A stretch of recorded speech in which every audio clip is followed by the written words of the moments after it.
This is my bird Babylon. Babylon the Beelzebub toy boy. Hello. He's been sick. He escaped on Christmas Eve. When I got him back, the next morning he was really sick and he could barely stand up. His eyes were practically shut. Show us your head.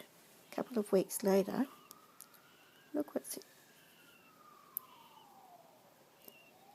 There's a huge hole in his skull. The scab on top of it. The bone's actually missing. It's been eaten away. So I'm suspecting that he got pecked by a bird while he had his little escape attempt.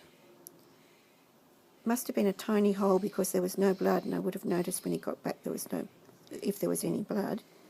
The vet didn't notice anything the next day. Hey? You've not been well, have you?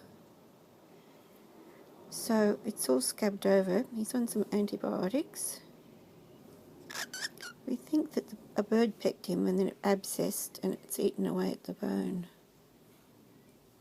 You want antibiotics? And because you've had psittacosis as well, under the stress of it all, you're on Zithromax as well, aren't you?